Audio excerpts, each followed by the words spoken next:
Hey, welcome to Beyond Forecast. That's Brian, Michigan. That is a chair, and that is me. We didn't check the wall cams, did we? We did not check the wall cameras at all today. So we're talking about the geostationary operational environmental satellites on this episode. We're talking about the GOES East and the GOES satellites. These are our friends, aren't they? Yeah, these are really, quite literally, our kind of eye to the sky in a way. This is our way of seeing kind of what's going on across not only the country, but even across the Atlantic Basin as well, just from above. Really helpful for determining, what's coming.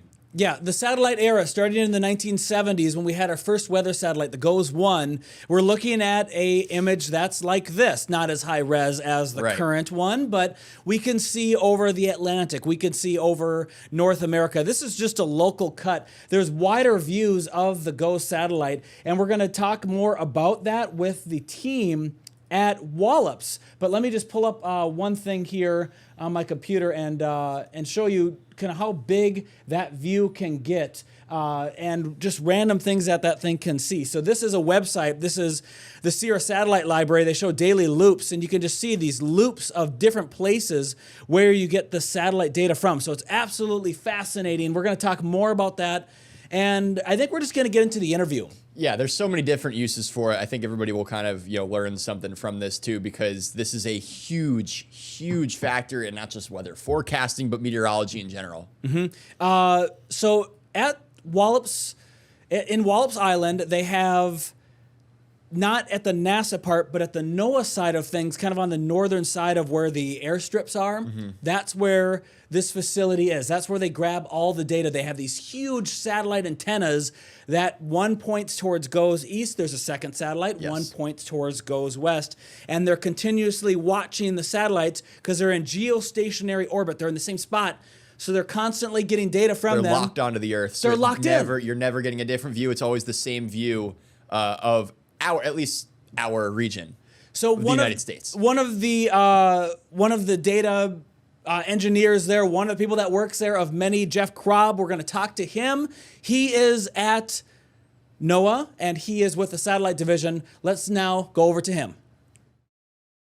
Welcome back to Beyond the Forecast. We're here at Wallops, and we are here in the quiet room talking about the GOES, our satellite, with one of the experts, Jeff Krob, that's going to be telling us about the imagery that we get from the GOES-R. So GOES-R, this is the satellite that's over the East Coast, correct? Yes. There's two satellites, both East Coast and West Coast. So yes, and that one will be the one that would be the GOES West. This is the GOES East, essentially, that we're going to be talking about first. Both essentially similar machines, similar satellites? Yes. Exact same models. They're on the same family of satellite operations, so yes, they're the same. I'm seeing the screens behind you. They're just flashing with new data coming in. So is that new scans, new data? Yes. How often are we getting that? This is showing the process data that the satellite is seeing. And so we have the way that the satellite operates, that has 4 different sectors that it's scanning at the same time. There's a full disk, which is the full globe from North Pole to South Pole. Yep. There's what's called the CONUS for continental U.S., which is focused just on northern North America. And then there's 2 what's called mesosectors, which are mesoscale, 1,000 square kilometer sectors that they can move dynamically to point to different areas of the Earth, depending on the needs of the National Weather Service, whether it's like a severe thunderstorm outbreak, hurricanes, things like that. And those update every other minute. Okay. And so you can see some very fine detail motion in the clouds and in pre-storm environment type things. And so that's very helpful for forecasting severe weather. You can see how the low-level inflow is working and features like that. As a meteorologist in the Wavy Weather Center, I know we get really excited when the mesoscale floater is over our area. Right. We know it's a big deal because we're either going to have bad weather or it's just really fun to geek out and show that minute imagery of the time lapse. Hey, look at the clouds forming. It's really cool. This is where all that data is coming in from those satellites that are in geosynchronous or geostationary orbit. Right, 22,300 miles above the equator. This is a lot of data coming in. How much data are we talking about? Oh, wow. The data flow is around 60 megabits per second. Okay. And so and that is a continuous flow of data. It doesn't start and stop. It's a continuous flow of data. And since the imager, the advanced baseline imager, the ABI imager, It has 16 channels that it's looking at. There's 3 visible channels. There's 3 near infrared channels, which is if you think of the spectrum of light like through a prism. Yep. You have the blues going to the greens, then the yellows and the reds, and the infrared is beyond red into the invisible from what we can see. Yes. But in that transition from visible red to infrared, there's what's called near infrared. And so it's just that there's meteorological information they can glean from that.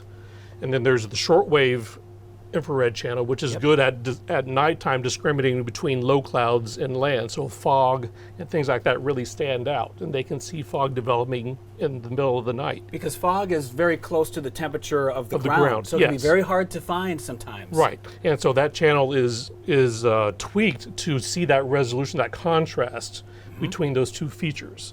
And it's also very good for looking at low clouds like over the ocean, tropical oceans for hurricanes and things like that. The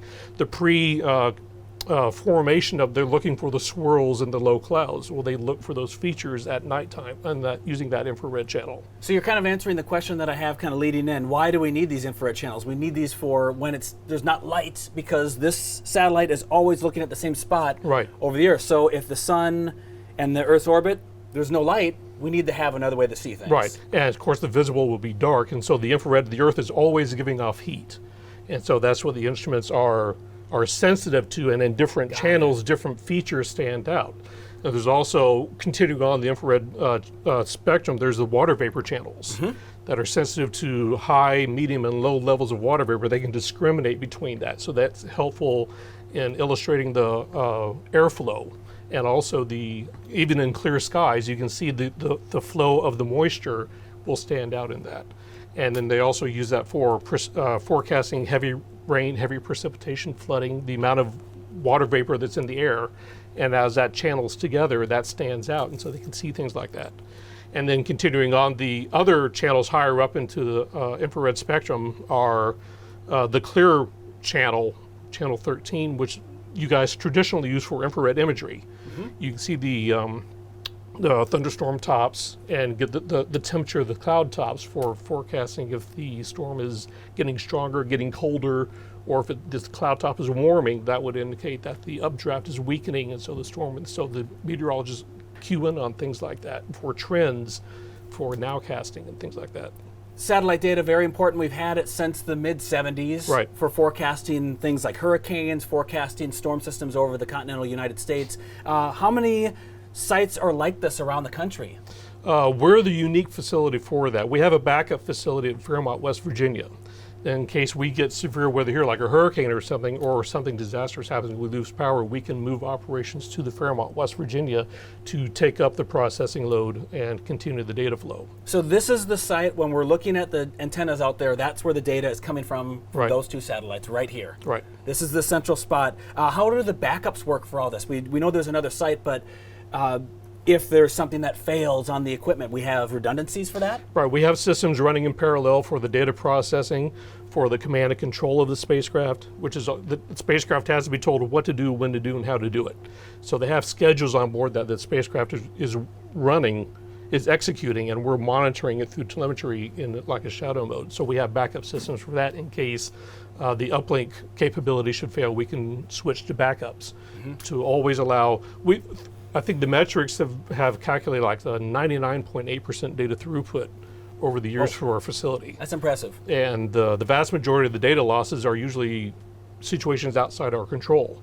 In terms of forecasting the weather, I would argue that the weather satellite is probably one of the most important pieces of equipment that we have. Oh, absolutely. And since it has a global view, it's impacting commerce, like shipping over the oceans, air travel, having to avoid storms, and and even here in the States, for severe weather outbreaks, and for warning of the people, and like the event, regretfully, that happened there in Texas, that flash flooding.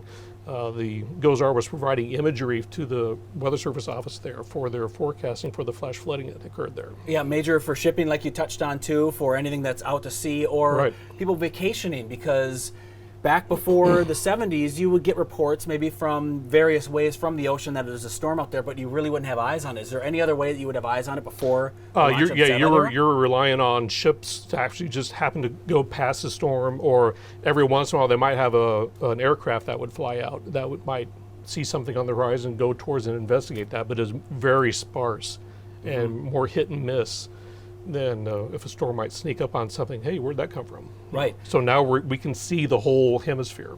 So these satellites have been seeing the whole hemisphere for years. You've been watching this data come in and this imagery come in for years. Give me some highlights of over the time, some things that you've seen on imagery, like that was a really memorable storm, a really unique view. One of the neat things, I'm an amateur meteorologist, and so I've always studied severe weather and hurricanes and things like that. One of the features for thunderstorms in severe convection, they get this V-notch signature in the top of the storm. You can see in infrared, you can see where the updraft is blowing up, and then the wind blows around. It creates a V-notch in the top of the cloud, and the satellite can see that, and you can see the dynamics of the wind flow, or like the top of a hurricane especially the very strong hurricanes, you can see the outflow ripples in the top of the storm. Yes. Or you can see the little vortices inside the eye. Yes. And now with the resolution of the visible, now it's down to 0.5 kilometer resolution, you can really see details like that. You can see details that we haven't been able to see before. Right, exactly. And for future research and forecasting what these storms might be doing as they make landfall or they're already over land, for example. What is next for the GOES series? Because we have what we have now. We have phenomenal satellites. What's coming down the pipeline in the short and long term? Hopefully. Well, these satellites are supposed to, we have 18 and 19. They're the last in the family here for GOES our generation. It's supposed to last into the 2030s. And it's the amount of fuel on board that dictates the lifespan of the spacecraft. The follow-on family is called GeoXO, which is geostationary extended operations. They're going to have even more instruments aboard, a hyperspectral sounder, even higher resolution for the imagery. What else are you monitoring and being monitored here in the quiet room? Well, we also have, like I said, operations over the Indian Ocean, one of our older satellites that we're letting the Air Force use for monitoring the Middle East, Western Asia. I'm trying to get my directions right. And things like that. We have a satellite called Discover, which is out in the L1 orbit position about 1 million miles from the Earth, which is imaging the sun for space weather. And there's also an ultraviolet instrument that's looking back at the Earth for the reflected light coming off of the Earth for part of climate studies and things in the ultraviolet spectrum. And follow-on spacecraft for the solar is called SWIFO, so a Space Weather Follow-on Satellite. That's supposed to be launched here in September, I believe. Okay. And so that's going out to L1 also. And so we're going to be a ground station ingest facility for that also. One thing that's unique about this facility, and I'll overlay the video so everyone can see it, the machines and everything that's set up around just this quiet room too. You have the backup power stations. You have, of course, the two big dishes. One's looking at GOES East, one's looking at GOES West. When were those built out in this area? And what else is out here? Because we mentioned that we can see Discover, we can see other satellites. So there's other things that are looking at. There's other dishes that are looking at that. So can you kind of tell me what is around this building? The largest antenna on the north side of the building is the 85-footer, which was the original antenna that was built here back in the late 60s, I believe it is, for polar 1965, tracking. we were that? Yes, right. 1965, for polar satellite tracking. Okay. And that's a whole different generation or family of satellites in low Earth orbit going from pole to pole. And so they can get swaths, I think it's about a 2,000 mile wide swath as they're going along that they're able to collect data for. And then there's other antennas that were built as the geostationary program was instituted. The A18 meter antenna that's our oldest geostationary antenna. And that was built, I guess, back in the 70s. And then came the HR1 and HR2. Those are hurricane rated antennas because some antennas have a lower wind rating for safety operations. And so the hurricane rated antennas can sustain up to 120 miles per hour wind and still not get blown over, if you will. Yeah, right. And then HR 4, 5, and 6 were specialty designs to support the GOES-R missions because they have X-band, the RF transmissions, radio transmissions are much higher frequencies, and so it needs different feed and different electronics to support that. So those are designed to support that mission. And then there are some polar tracking antennas that are out in the back 40 of the antenna field. I noticed the antennas for the GOES missions, they have like a shielding on the back of them. Right, that's for to melt any snow or ice that collects, and they have heaters that blow hot air back behind there to melt, because if snow accumulation on the dish, that'll actually physically, from the radio frequency point of view, actually change the shape of the dish and reduce its efficiency, and so it's not as sensitive, and that can impact the mission. Yep. And so they have those heaters, natural gas, propane heaters that will blow hot air back behind there to melt off any snow and ice. Anything that we need to know that we haven't talked about yet? Oh yes, DCS. Yeah, thank you. DCS. We're here in DCS. What's that? Data collection system. That is a. Never mind. Offshore buoys. River gauges. Yes. Seismic sensors. And out in the Intermountain West, remote weather stations like for firefighting to help the meteorologists with those smoke jumpers that jump out there and help to fight fires and stuff.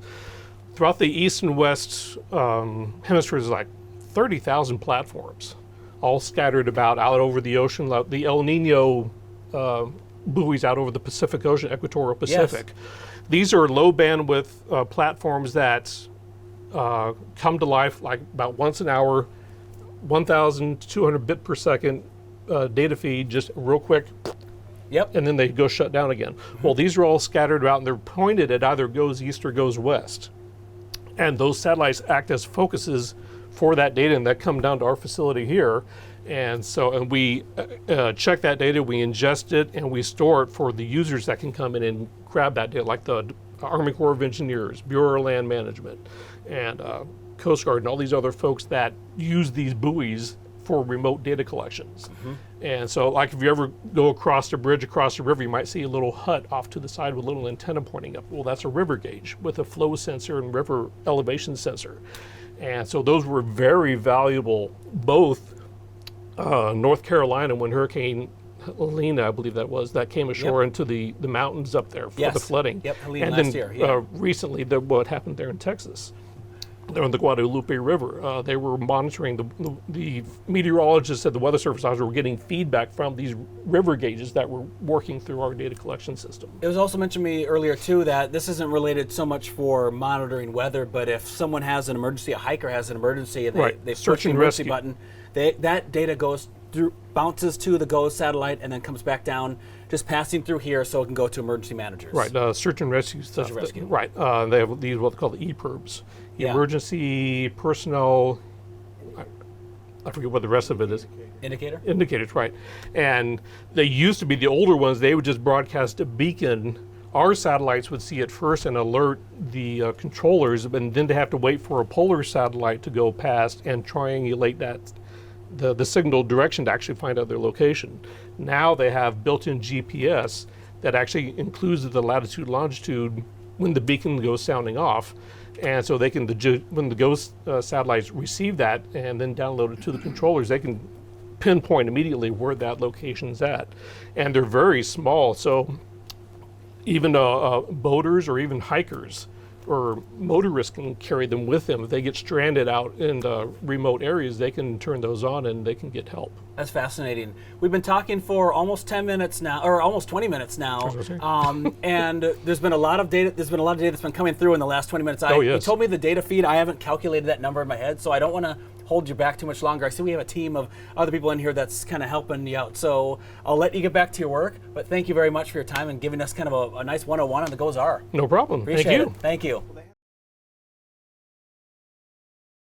Welcome back to Beyond the Forecast. We're learning a lot about satellites today. We're learning a lot about the GOES East, the GOES West satellite. These are key. These are key for our forecasting. So big. I'm going to start with this.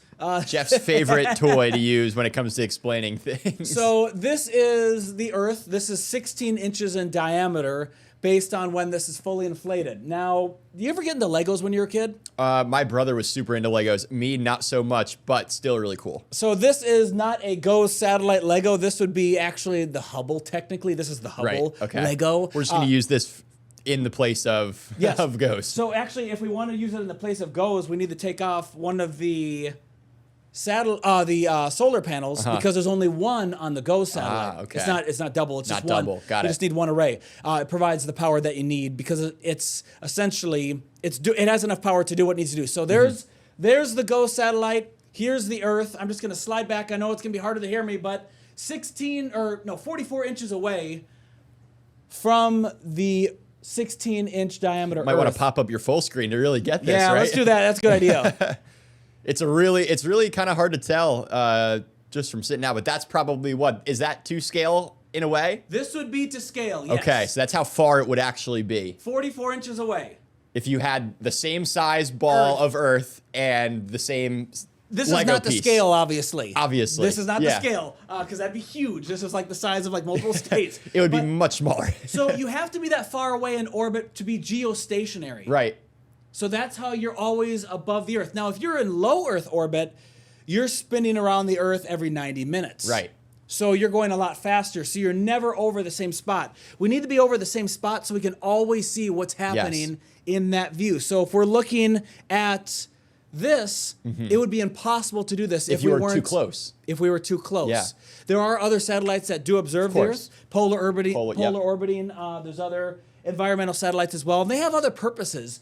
The closer you are, the obviously better you can see the ground. Of course, the better resolution. Yeah. You see more fine detail. But if you're 23,000 miles up in orbit, which where geostationary satellite is sitting, you're a long ways away, and you better have a good camera. Yo, that's for sure. And this one definitely does. With the millions of dollars that are put into it for maintenance and all that stuff, it's definitely got the best of the best. Yeah, so the fun thing about this, it's not just for weather forecasting and the science of it. We can also look at other things and other parameters and ingredients when we're looking for maybe tropical systems to develop. Tropics for sure. And maybe things at night like fog or other things as well. So this is the infrared view right here. This is the RGB top view, basically, where we're looking at the colors. And I zoomed it all the way out. We have the colors on the map showing where the borders are so you can see them. Remember, the borders from the satellite's view don't exist. Right. It's just something that we're using for location. Also kind of cool about this view is you can see kind of where the data cuts off.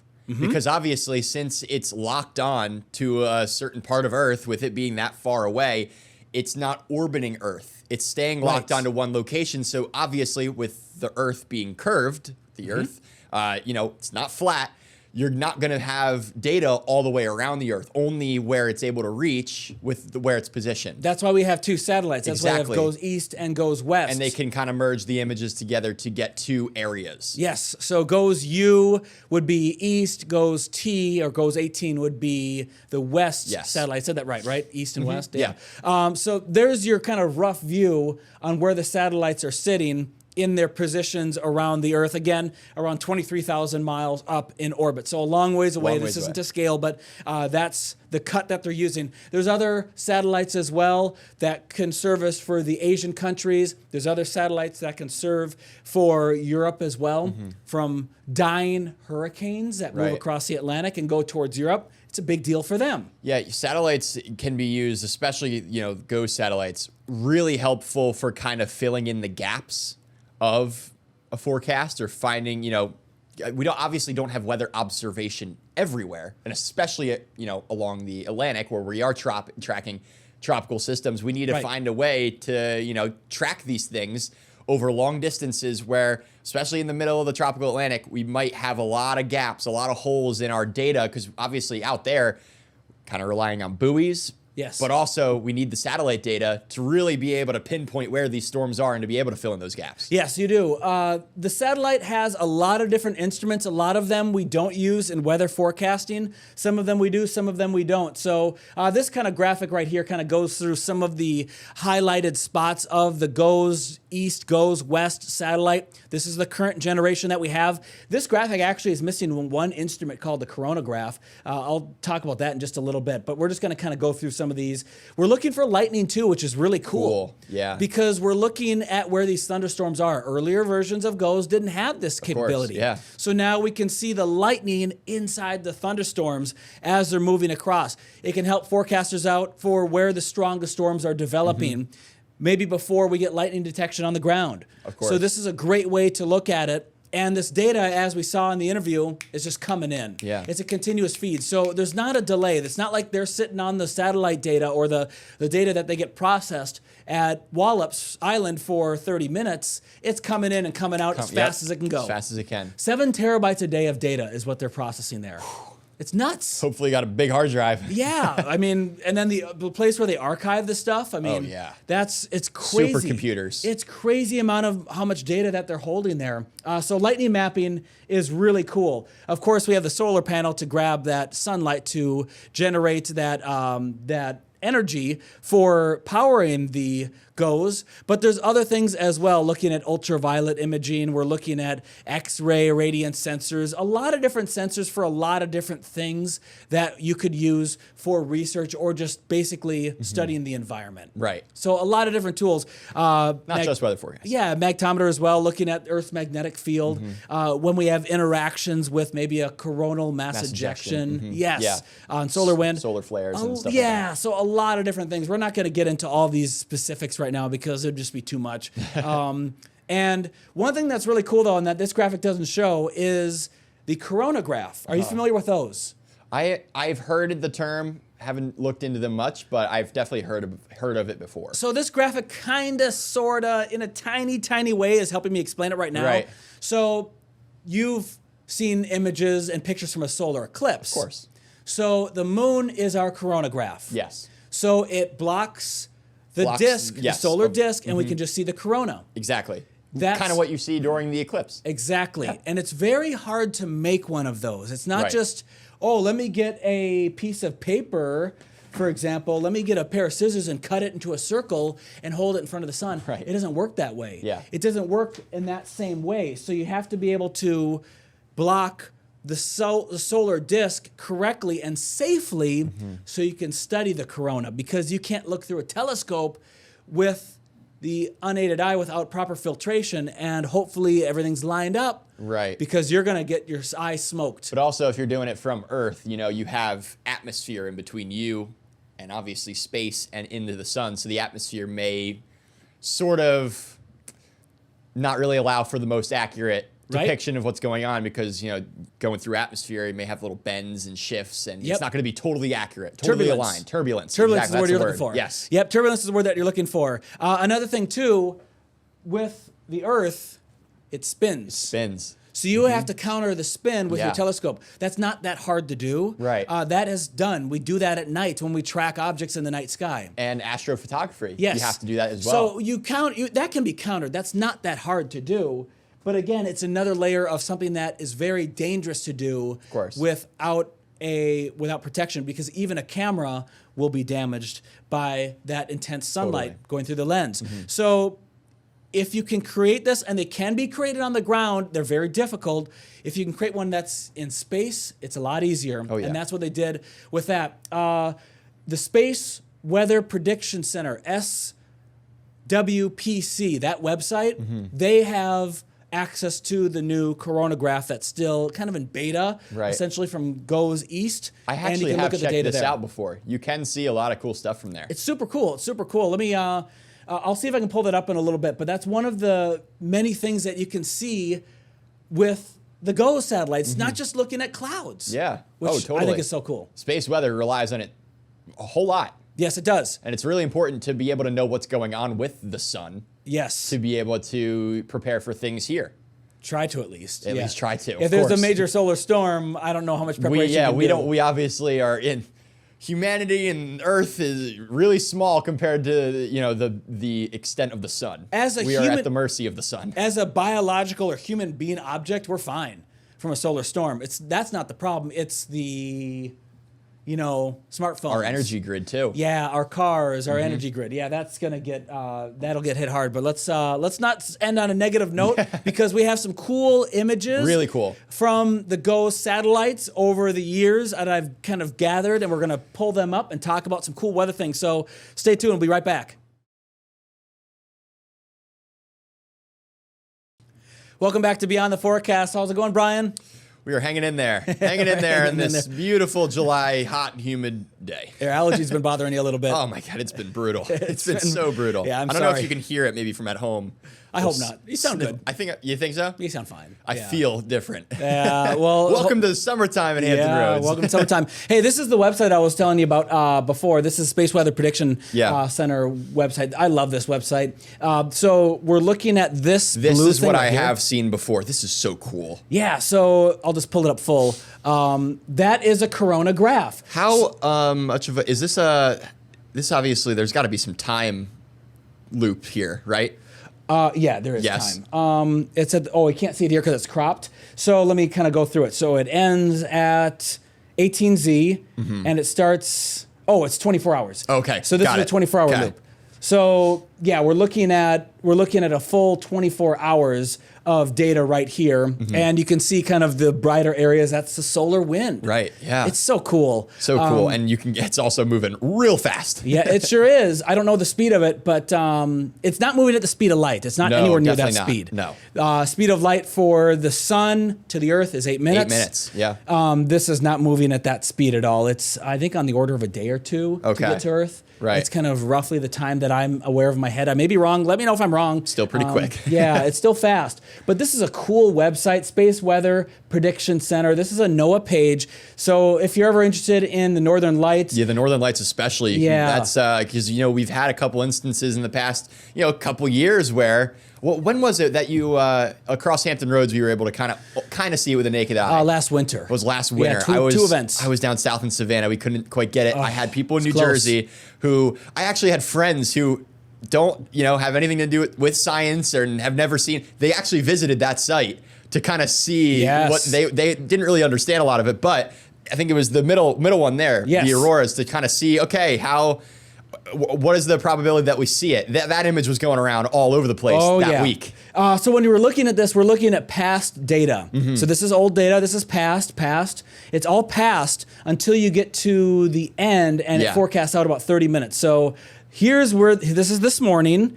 And this would be during the day, not much auroral activity. And then the last little bit is a forecast. So a tinge of a little forecast model. Right. There's a lot of things to learn with aurora forecasting. It's not just, for example, when you go to the products page and you look for, where is it? I haven't looked at it in a while because there hasn't been much. You're looking at a 3-day forecast. You're looking at the KP index. Yep, the KP index. You're looking at more than just this. Oh, of course. So there's a lot more to it than this. We have 15 minutes or so to go, but I don't want to spend time talking about Northern Lights forecasting. Well, we can break that down in a later episode. I think what we'll do is we'll break this down maybe once we get into the fall or the winter.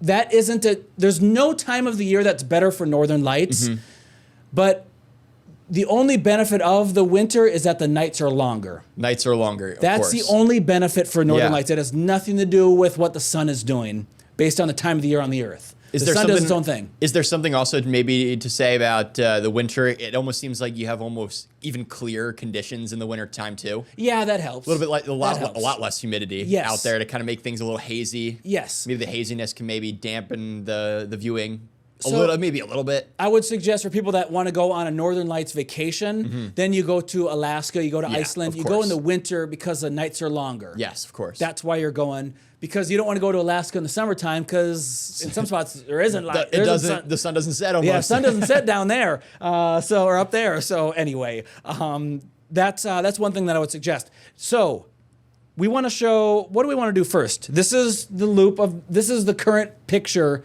from the GOES East. This is cool. This is really cool. So this is what it sees. You're getting a full disk image, and this is coming down, I believe, every 10 minutes is what they were telling me when I was at at their facility. There's a lot of information. It was in that interview. I'm trying to remember it all. Some cool things right here. You see that bright thing that's going across Central America? That's a sun glint. Yep. Really cool. So sun glint, you can see the termination line where the sunset is happening. That's cool. You can go on the left side of the page. This is zoomed in on my feed here. Let's see. Whoops. Not the copyright. It's that button. On the left side, you can see different selections you can make. You can change a satellite if you want. You can change the sector if you want it to be more of a mesoscale, the higher resolution cut. You can change how many images it loads. So based on a 10-minute time step, we can do 24 images, and now we have more data to look at in its time lapse. So a lot of different things. Search for GOES, GOES, RAMMB. That's your search term, and this will be the first result.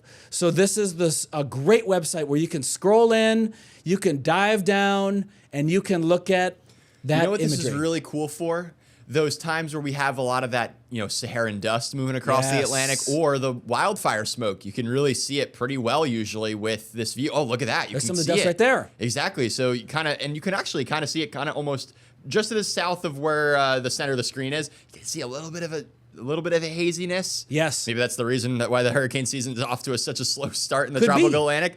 One of the factors there, but this is just a really cool tool to just kind of see some things that you wouldn't expect. Yeah, I love this website. It's fun. Every Earth Day, I pull this up full screen on one of the monitors behind me. Yeah. Just as, hey, it's Earth Day. Let's take a look at the Earth. Right. Oh, because, the GOES satellite's delivering all the time. They also have loops of the day. Yes. Which are awesome. Let's talk about loops of the day. So this is that website that we talked about at the top of the podcast, top of the show, and this is a loop of the day from 2022 on October 18th from Alaska. Wow. So beautiful storm. Let's see, I have it pulled up here. This is just looking at a low pressure center and low pressure system that's moving towards Alaska. Textbook. It is. It's a textbook low pressure system. I can guarantee you, Hawaii got some pretty big waves, and the west coast of the U.S. probably got some great waves from this. Yes, they did. So, this is just a classic example of, again, we're looking at a visible satellite imagery of the clouds. Yeah. We can also look at things like this. This is infrared, this is water vapor. Yep. And this is from March 14th, 13th, 14th, and 15th of 2023. Okay. So this is looking at, let's see, I have a couple of things I wrote down here. This is the nor'easter that develops on the GOES East satellite. This is a 30-hour time lapse showing the nor'easter developing an impressive look off of the U.S. East Coast. This is all from their website. This is just the description here. The storm dropped a widespread 8 to 12 inches of snow across the Northeast and over 30 inches in Mass and also in New York. Great for the skiing there. Yeah. So this is a big storm. We're looking at water vapor imagery. When you're looking at water vapor imagery on the GOES satellite or satellite data, you're looking at the upper levels. Upper levels, you can't get too far to the surface. Right. You can kind of get to the mid levels, but even then, it's not as good. You need those. Essentially, what you're looking at is those really tall portions of the storm that you can detect. Yep, and that's an important part. If you get that plume of moisture going high into the atmosphere, that shows you that you have a strong storm. It could be a thunderstorm. It could be a storm complex like this. It could be a hurricane as well. Hurricane, of course. And you can kind of see, with the orange and the reds there, kind of where what we would call the dry slot is with some of these big lows that form. They kind of wrap in that dry air from sometimes the south and west side of that storm. When they're kind of rotating through up the East Coast. So kind of cool to see that there too. When we're looking at the GOES satellite data in the tropical season and let's say we have a big hurricane that's over the ocean or maybe moving across areas where we don't have radar data for, because radar data only comes from our radomes. Our radar sources. Yeah, radar sources that are across land. They're not floating in the ocean. So I'll use a little hack. I'll show the satellite data like infrared or visible on the base layer. Right. And then I'll put water vapor on top and turn that to a radar-looking mode to show where the areas of heavy rain and the thunderstorms are. So it kind of gives a view of, hey, there's where the rain is. Yeah. And it kind of But it also helps you fill the gaps. It does. Which is why GOES is so important, because we can see in areas where we don't have maybe the best coverage of radars. Let's talk about hurricanes. This is Milton. Look at the ripples. Yes. Going out from the center. That is incredible. Yes. This actually went, I think this image in the weather community at least went viral. Yes, it did. Because this was just incredible just to see you could tell how strong this storm was. It really just exploded in the Gulf. So they called this the jaw-dropping high-resolution view of Hurricane Milton's eye. Jaw-dropping is definitely, that's to say the least. Yeah. October 7th, 2024. So we're looking at the eye as a Category 5 hurricane. The ripples, basically you have energy going into the hurricane. At the top of the hurricane, that energy is going out. Yeah. And you're sending out massive amounts of energy. Because in order to have, with a low pressure center, you have air that's converging. Yes. In order to continue to strengthen that low pressure system, you have to eject mass. You have to eject air out of the storm to keep the pressure low. If you have too much air, that pressure is going to rise and the storm is essentially going to kill itself off. Yes. In order to strengthen that low, it needs to eject. At the upper levels, you're basically going to have air that's moving away. And that's kind of what you're seeing here, those ripples going out away from the storm. This is amazing. So there's been a couple of times where we've had the latest GOES version capture eyes of storms, and this is one of the best ones right here. Yeah. It's incredible because it's so clear, you can see the top of the ocean, or the ocean surface, essentially that dark blue. Right through the eye. Yeah. If you're in the middle of this thing, you're looking up, you can see the satellite. Hello. It's also really cool how those I just keep getting, mesmerized by the ripples of that storm just coming out from the eye wall. It's pretty scary like looking. that eye wall must have been so intense. This was over, I'm assuming, right over the ocean when it was at its peak. Yep. So luckily no land was getting affected by this, but just wow. Wow. Big storm. So Category 5 strength, so we're talking wind speeds of at least 156 miles an hour. I think it hit 180 at some point. Maximum I can't remember off the top of my head, but it got up there. Yeah, I don't remember. Maria was a big storm. Milton was a big storm. Maria was also a big hurricane as well. That was a big one. The names, they start to come together after a little bit, especially for those that are affected to it. They don't come together for you, but these are big storms. We'll do one more and we'll take another quick break here. Let's see what we have. Ooh, we have some good ones left. So I kind of saved the best for last because I love wintertime. Yep. But we're not gonna we're gonna end on winter. We're gonna go to a dust storm. This one's so cool. We were looking at this one not too long ago. This is also kind of why I was saying like you could see things like dust or wildfire smoke from the GOES. This is crazy. This is crazy. Also, you can kind of see it. There's some terrain there to the left side of the screen. The dust kind of get hung up in the terrain. If it keeps going, wait for it. Right there on kind of left side, it kind of gets blocked by the mountains. Yeah, it does. Look at that. How cool is that? We're looking at northern Mexico. So I believe that line that's on the kind of right side of the screen, that should be going to Texas. I believe that's where that is. That looks like maybe a border there. Or sorry, I'm blanking. The Rio Grande? Rio Grande, yes. Rio Grande. Yeah, you're right. Yeah, no. So this is moving across northern Mexico, though. And this is, so I have the time here. This is on April 19th and going into April 20th, but it's the evening of the 19th, essentially, 2025 of this year. So this was just a couple of months ago is when this happened. So this it just started. So I believe it was around 20 UTC, so 20Z. You can kind of see 20Z. the sunset at the end of the screen. Yeah, 20Z till sunset. So if we think about it, Central Time, sunset in April is probably, 6 o'clock? Yeah. Around April, I would say. Local time. So we're going, and then UTC would be 6 p.m. Central Time. So this is a good 4 hours or so. This is a 4-hour time lapse we're looking at this thing racing across. So from roughly 2 p.m. till about 6 p.m. Really That's fast. how fast this thing is moving. And a lot of the times these dust storms are also called haboobs. Yes. That's how I said it it right? is. Haboobs. They're really fun word. It's a really funny word to say. A lot of times, the outflow of thunderstorms maybe nearby can kind of trigger it. Just strong wind in general. Sure. If maybe it's been dry in an area for a long period of time, and the soil and the sediment on the ground is really loose and able to be lofted up into the air. Really cool. Really cool here. I love this one. All right, we're gonna take one more quick break, and then we're gonna come back with some cool snow time lapses. You're excited for from the this satellite. one. Oh yeah, I made sure to get plenty of these. Stay tuned.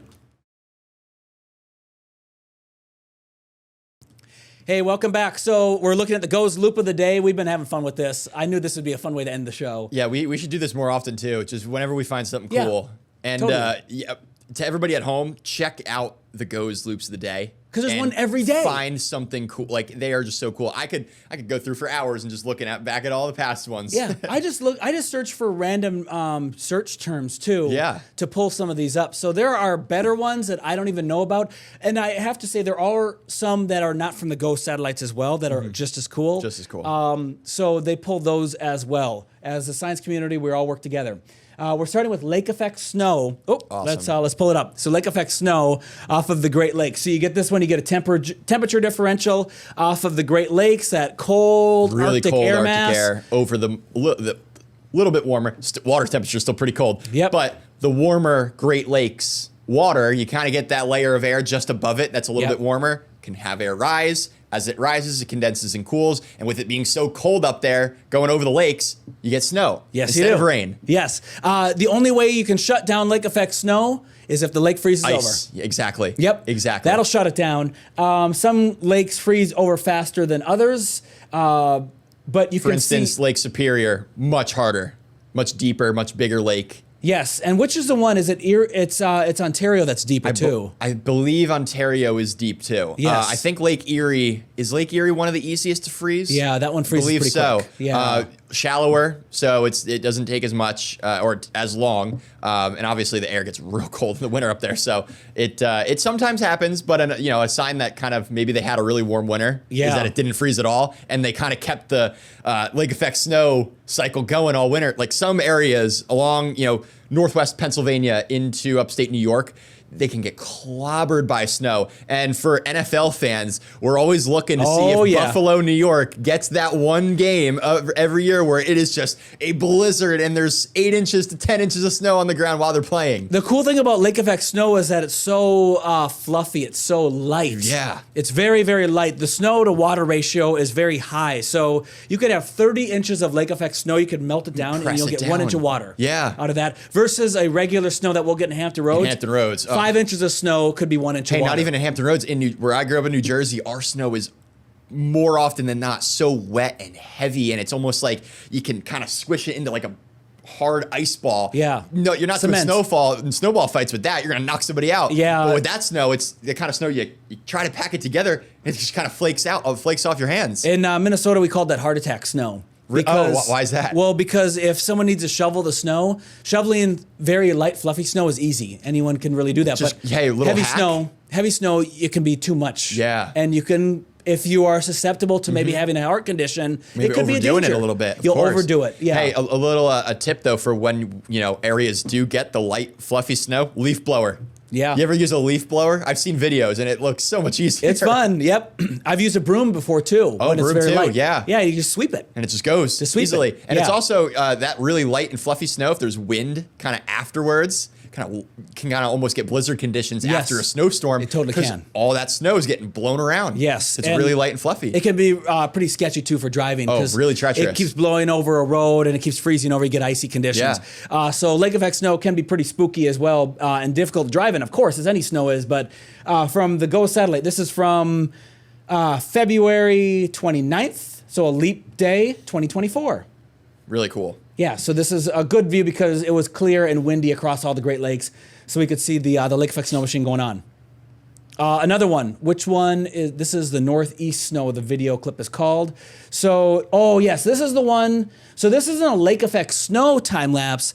This is just looking at the snow on the ground and the snow area melting on the ground. Melting a little bit because of the sun. The sun heating up the ground. The albedo of the ground is different compared to the albedo or the reflectivity of the snow. Of course. A white t-shirt is cooler in the summer than a black t-shirt. That's why we always say in the summertime, wear the light colored and loose fitted clothing because you won't overheat with that. If you're wearing really dark clothing under the hot summer sun of Hampton Roads, you might find yourself sweating out really quick. Yep. We're getting low on time, but I want to do the last video. But this is from March 7th, 2023, after a big snowstorm that went through the area. One last video, and then we're going to wrap up the show. This is the best one and most memorable one when there was snow in Louisiana. I couldn't believe this. I was in Savannah at the time, and we didn't get a lot. We got probably about an 1.1 inches of snow. I'll put it in quotes here. Snow, sleet. Yeah. It was more of an ice. But Louisiana was getting, what, 6 to 8 inches of snow? Yes. That's ridiculous. This is unbelievable. Also, it was so cold that the rain snow line was in the Gulf. Yes, Which it is was wild. It's unbelievable. This is a snowstorm